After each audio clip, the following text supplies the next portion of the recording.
Crash and Collapse of Chaos, that's the title. Let me proceed into the next one. Who I am, sort of, the basic message here is that with my wife and me, we ran a guest house and we did an awful many things in many different countries. Religious, very, very physical, and so on and so on. Let me say that me going through paradigm changes and from one comfort zone into the other one also has become my overarching comfort zone, shifting from one into the other and smiling about things and trying to make sense out of it. I start this talk from practice. I think too many of us think that complexity is something out there in science. It is in daily life. It's around us at different levels. Holling and so on call that panarchies, and I think some of that will show in the talk. Some notes on terminology and semantics. Chaos, in the way I use it, is unexpected, non-linear behavior. I mean, it goes with shocks. It's not just a nice curve or something. It goes with shocks. And I call it a system joke, which can either could be good or bad, but it's something that you not expected. That was called chaos. Crash is when things break up. Doesn't necessarily have to be a disaster. Holling and so on have a better word for that. But collapse of chaos is a new order emerging from chaos. So you see so many things around you and you wait and don't get panicky immediately and you say, hey, I can make new sense out of it. And then when you start making new sense, that's the collapse of chaos in the way I use it from a good book on Cohen and Stewart, but I realized that's 20 years ago, 30, that's very long. Complexity, I'll show a slide about that, is the property of systems that organize themselves at least partly or wholly by internal dynamics. There will be a cartoon about that. Complexity differs from complication in the sense that complexity cannot be understood with clear linear cause-effect relations, even after long study. Complication, if you study long enough, you find out what the problem is. Complexity is something where you think, I don't know how the one interacts with the other, because there's too many interactions. Poincaré called that 150 years ago the three-body problem. Beware of semantics. This is all a little introduction. Chaos is sudden change. It can be good or bad. It's absolutely not necessarily bad. And it refers more to a new order rather than to disorder. And stable states, another word for that, what I know, is comfort zones. So if you see the word stable state, refer to comfort zones, and you, oh, that's it. Learning systems, that is also a well-known term from the 90s. They're synonymous with what I call complex adaptive systems. So there is more in common between the different disciplines than one may think, simply hidden by a different terminology. Outline of this talk, I'm a process thinker. I want to show some cases of crash and collapsing chaos in my own life, then some theory and paradigms that we should be aware of, some tools, especially behaviors, for analysis and design. And the step from analysis of systems to design of systems is a paradigm shock itself. From comfortably sitting in a chair and saying what could be done and why has it happened, into saying what should be done is a big step. Then there will be some notes on default. I call that lock-in. Default, I contrast it with design. Default is doing more of the same. Design is doing something new. And that's where we go to some cases of design and change of comfort zone and some conclusions. The aims are to demystify complexity in professional and personal life. I want to review for the initiated people some of the theory, and I want to unfold theory for the uninitiated. And aim 3, as a complex adaptive system that I am myself, I like to learn while explaining, and I've learned a lot from this presentation already. Some narratives on crash and collapse of chaos from my own life is that my initial refusal that I had fights about with my mother to learn language has turned into learning more than many people. I think I handle between 6 and 11 languages and their associated paradigms. Just translation is not enough, it's the thought behind it. In Java, I learned, it was a shock to see that pigs, if they grow fast, cost more than pigs that they grow on waste production. It doesn't always pay to go for fast growth. In Peru, I thought you should cut grass when the quality was good enough, but the farmer said, no, we do it depending on our labor and weatherscapes, to use Pablo's terms. Food security meetings, food production does not imply food security. That's a different thing. Farmers produce food, but that doesn't mean everybody has enough food. That's complex things. From a mainstream Western Christian, I became more globally religious. And from being a young and capable man, I thought I was capable. I'm getting older and stiffer. You'll find out about that. Talking about narratives on comfort zones in my personal life, if you get older, I still feel young. My process has a complex adaptive system. I decided with my wife to move from the place that we had into a place where we didn't have to do things ourselves, but where we could, permit other people to do things. And we bought a house that everybody declared as crazy. If you go through the crash and the chaos of this surprise, that bad house that we had, and you come back a few years later, then the chaos has collapsed, and look what nice house we have on the bottom right. And everybody says, oh, you were doing so well. That's an example of going through chaos into something new. Then you've settled that level of the housekeeping, then you can say, I can go and play with the grandchildren if you have them. We're lucky enough to have them. And this is my wife. You would say she's playing with the grandchild. This is at the level of the family, not at the level of the house and the community, the level of the family. But hold, this is chaos because it's not my wife playing with the child. It's the child playing with my wife because my wife became ill. She's with dementia, and we have to take good care of her, which puts everything upside down again, and you get used to it, and you have to make something out of it. It's another crash. The bottom picture, I think you've never seen pictures on a presentation of a toilet, but it's all kind of equipment in that room, and it shows that if you put a room full of safety equipment to help a patient, at one point the room full of good intentions becomes a dangerous place to be. It is a straw that breaks the camel's back. You don't know which piece of equipment has to be removed, and all good intentions turn out to be dangerous. That is at the lower level. So the level of the house and the community, then the level of the family, then the level of the toilet. Holling calls that parnakies, is different levels. Now you can say everything is so different, then what generality can I take from it? Well, one generality is that redesign of farms, families, grazing systems, whatever, at which level, and so on, always tends to imply choices on multi-scapes.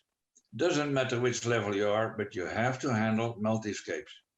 You have to reconnect interests of, and sometimes break, of individuals, communities, banks, bosses, UT, short and long term. Another generality that I noticed a few weeks ago was that a man from Himalaya, he said, oh, the reindeer herders, we can learn from them, and vice versa. You see that, and you can learn from the history of the enclosures in the UK. One is never alone. Whatever we do, someone else has done something similar. You can learn from that. That's a big generalization you can do if you handle the complexity the way I do it. Last but not least, and I showed that in the toilet picture, too many rules are counterproductive. Or toilet, Lao Tse said the same thing, and common wisdom says a straw can break a camel's back. Too much is not good. This is a cartoon on self-organization. For those who speak Spanish, it's no problem. ¿A dónde vamos? They say, the ones in the back. We have no idea, they say, where do we go? But the people up front should know where we're going. And then the people up front say, where are we really going? And then they say, I have no clue. We have no clue. The people who in the back were pushing us, they must be knowing it.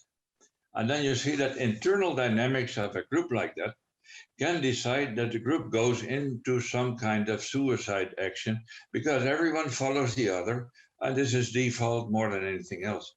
It's not organized from outside. It can be manipulated from outside, but basically this is self-organization default. I hope to show that this Stanley knife that I use in construction work and so on, a friend of mine said, You know, in my factory, in my company, we're not allowed to use Stanley knives anymore because they cut us too much. What he did, he attributed personality to the technology, which is not so terribly bad. He said the Stanley knives are forbidden. Uh, this is theory on self-organization. The Stanley knife organizing in self-organizing, emerging into something bad. Kussler called that the ghost in the machine. Stuart Kaufman says God is back in the system as if he had been out, but that's a different story. I think design means that you look at things that have a critical thing at what you're doing and take them out if they carry you into a direction that you don't want. Smoking was forbidden in the KLM. I thought, how is that possible? But they did it. Cars in inner cities. Design of something can imply slowing down or leaving things out rather than speeding up or adding things. You may wish to break the self organization sometimes. This is the ghost in the machine, and God is back. Who makes round bubbles? No outsider. It's the molecules themselves arranged at particular temperatures, which you can influence, that arrange themselves. This is self organization. It's autonomous, internal dynamics. The tube in the middle, I hope you can still follow me, is a Tylene tube that we use for irrigation. And I tried to ask somebody, I said, shall I help you untangle it? He said, no, no, no, these tubes have their own will, he said. And I don't know if you've ever tried to untangle one of those hoses. It's pretty stuff. So they do what they like, and you have to make turners in order to let them do what you want. The bottom right is also self-organization. It's rundown landscape in southern Peru. I think nobody intended to make it such an eroded landscape. They started cutting forest, then put some crops on, then put some animals on, and the whole thing degraded. Self-organization can be self-destruction if you're not careful.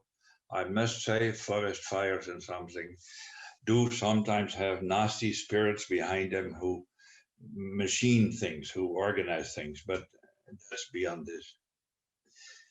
Grazing, that's one thing. Self-organization is part and parcel of complexity. Another thing of complexity is that you have to live with different paradigmscapes.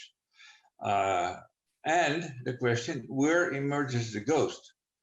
A sociologist on grazing systems will notice hardly any grass, but the people. The animal scientist will notice the animals, and hardly any people nor the surroundings. I mean, the bad ones, huh? This is a cartoon.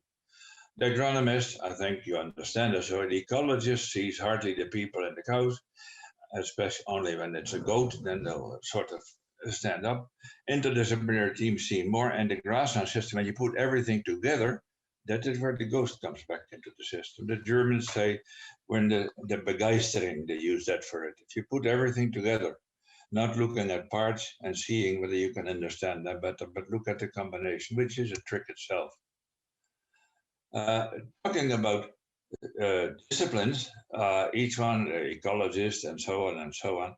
I was struck the other day by Hirini Matunga, who showed the language used by colonists and, let me say, local people or native people, whatever you want to call them. I'm a colonist from being brought up as a colonist, basically. I think land and resource uses by the one is called confiscation by the other.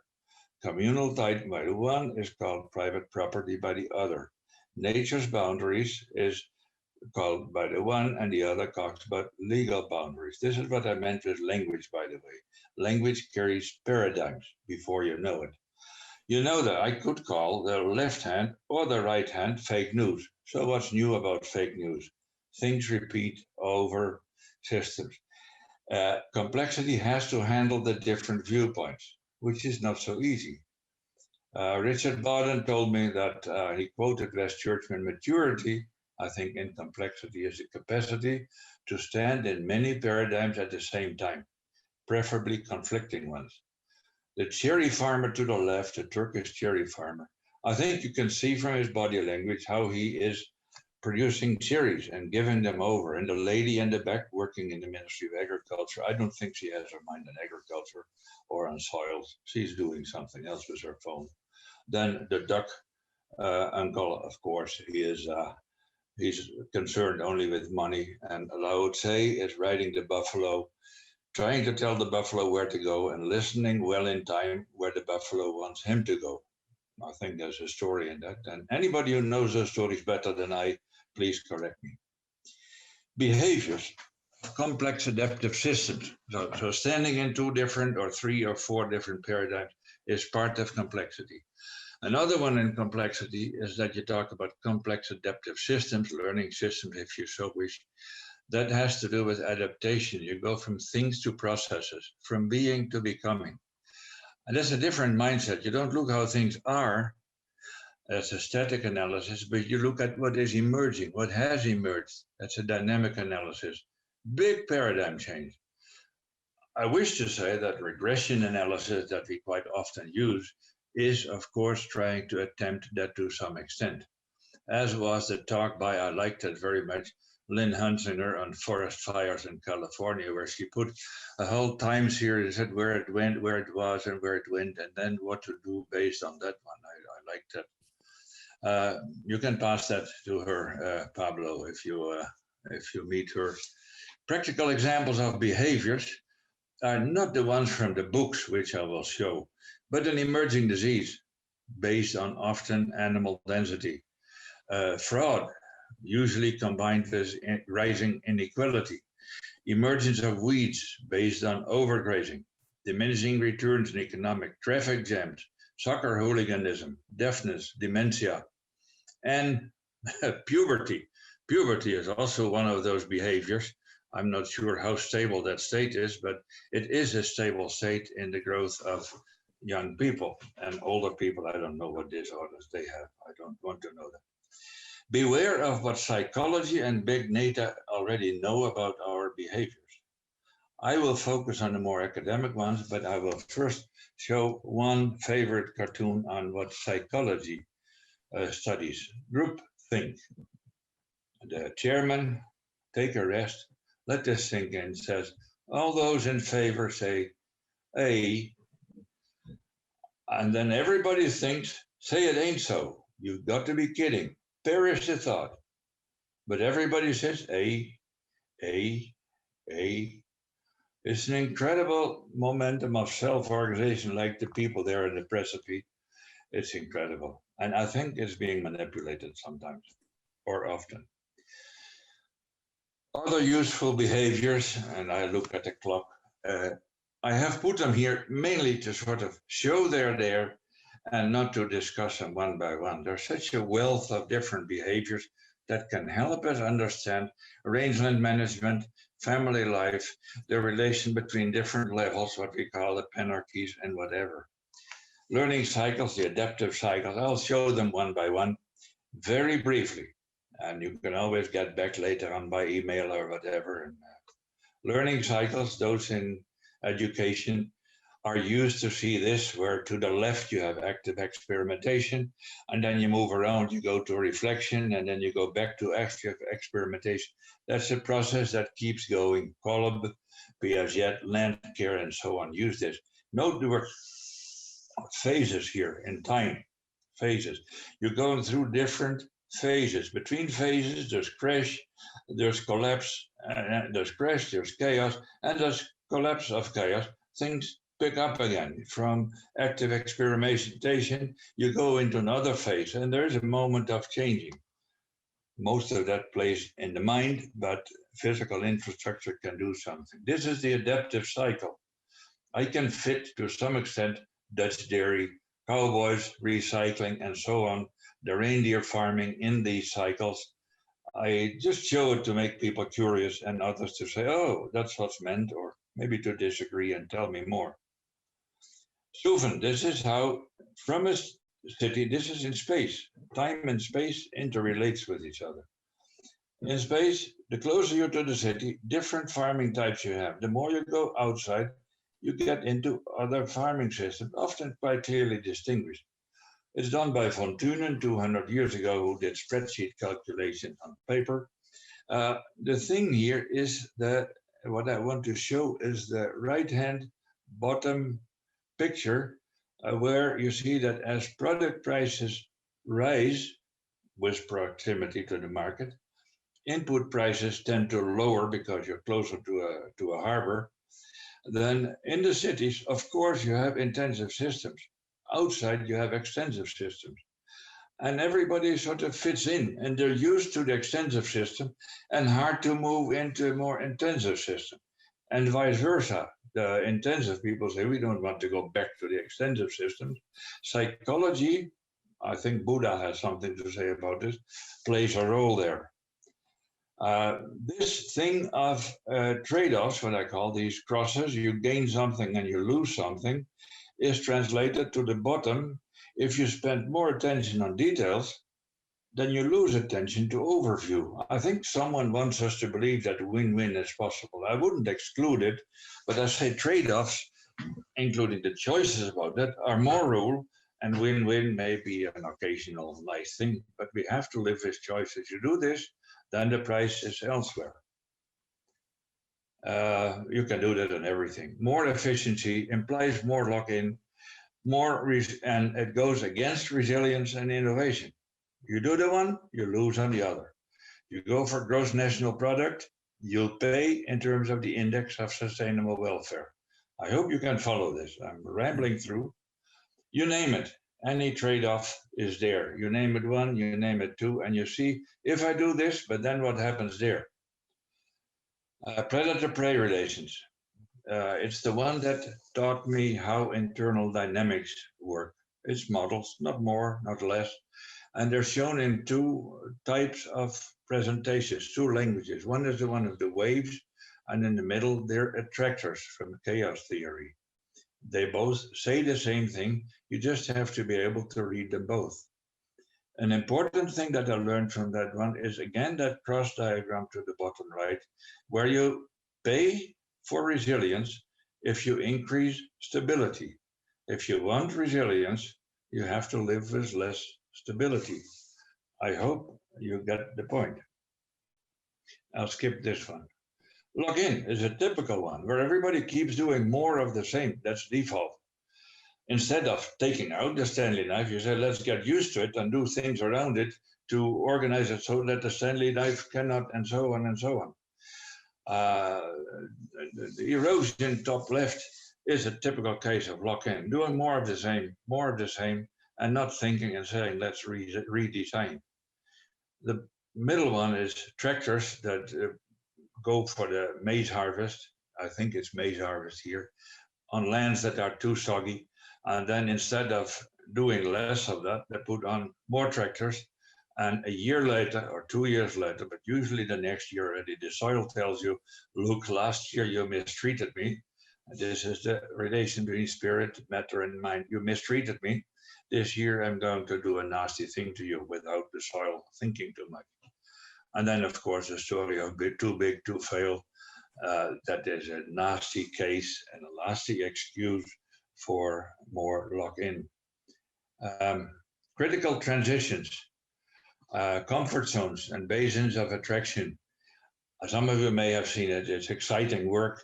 It helps you to understand what happens if you go from one phase into the other. Absolutely exciting stuff. And the fractals. There's so much to be said. And what I said, I'll show you a series of tools that are available without getting into each one individually.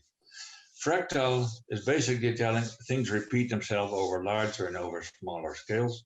You're never alone. Somebody higher up or lower down has had the same thing. I would say the fractal is a model for what we called 20 years ago, the mother of all generalizations. Go to Google and check these things out or send me an email. Watershed reversal, bifurcation, and so on and so on. I can go on.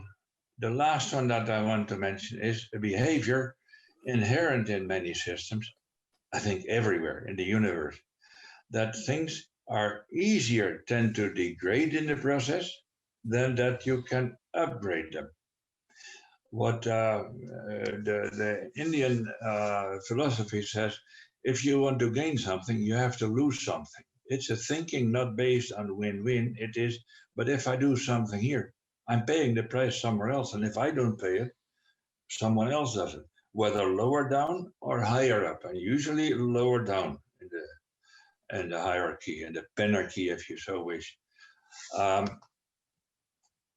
if change is rule, I'm turning to the end now, and if everything turns into a gray anthropic soup, should we care? Or should we ask ourselves the question, Adam, where art thou? Or Cain, where's your brother? Can talk a long time about it. Life is what happens when you make other plans. Life always changes. The future is unpredictable. But there are some rules for design that one might take into account. Rules for design emanating mainly from the second law, but you can think of others, and they apply to all systems. They're so generalizable. Large scale is more unlikely than small scale, hence, they require more energy. Speed is more unlikely than equilibrium, slowness. Hence, speed requires more energy. You may make more money, but it requires more energy. Speed also increases odds of accidents. Two people bumping into the road when they walk, no accident. Two cars, oh my God. Freeze drying is an interesting example of it. But Pablo didn't want to give me more time. I wouldn't want to wish to get into this detail anyway. Mixing is easier than unmixing. Rinsing a barn with water is a perfect way of mixing manure with clean water, depending on the water resources that you have. Global markets are a great way to mix resources, hence to increase the entropy, as we say. Thus, odds are that large scale speed and resource mixing, that means global markets, cost more energy, which is roughly CO2 emissions, while accumulating more wealth in certain pockets. Odds are that mainstream business practices run against the second law. There's an argument on Georgescu-Roegen, but I tend to support Georgescu-Roegen, which goes too far here. Default. I talk now about changes and choices. These are the last 2 or 3 slides. Default is saying we need more energy, and where do we get it? We get it from, I hope you can see it, from the red. Stocks from farms are used to generate so many millions of kilowatts of power. There's 2 things what I don't like here. One is that they call it a clean fuel plant, as if burning a straw doesn't produce CO2.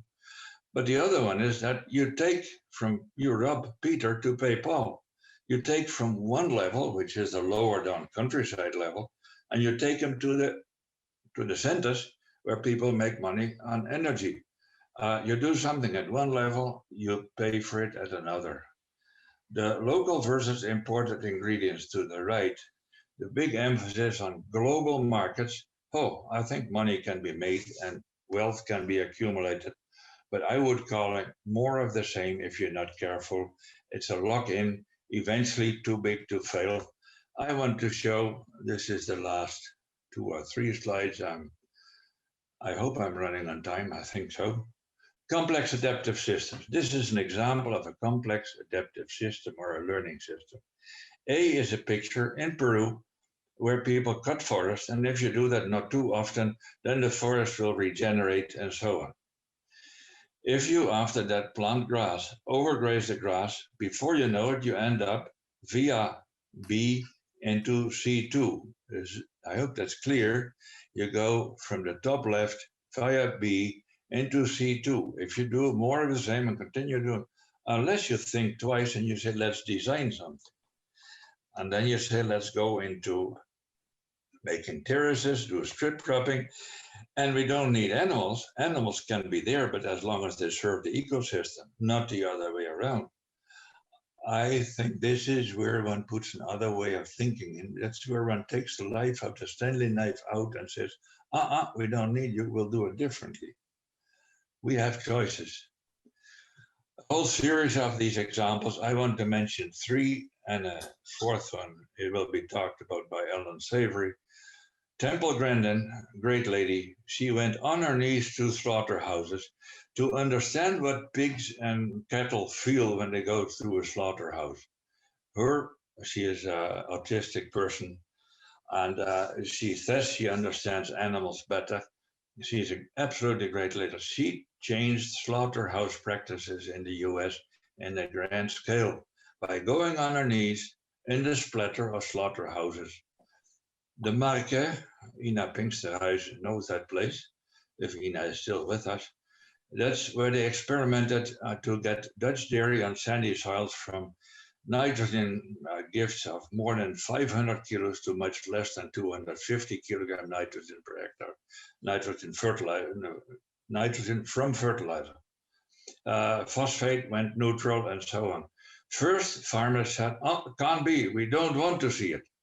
And then they said, talking about learning systems, they said, let's go and see how bad that will fail. And after 5 years, Karel de Vries, the manager there, tells me they came to see how they could learn the trick. So it takes time, but you get through the chaos. If you look at it long enough, you start seeing patterns. You think maybe there's something here. Sukumarji in India, they banned cattle because if we have the cattle in our system grazing, we don't have water in our wells. There's more cases in the world where cattle were banned. I think the point is not to make livestock survive. The point is to make people survive and ecology, and then livestock can fit in. That does require a different mindset. Alan Savory will talk about doing things different. If I get him right, talking about group size versus stocking density on an average, but I'll go now to the conclusions. Complexity is common sense. It's hidden by the successes of linear reductionist science over the last 100, 200 years. But it's there and it's re-emerging. God is back in the system. The ghost is back in the system, whatever you want.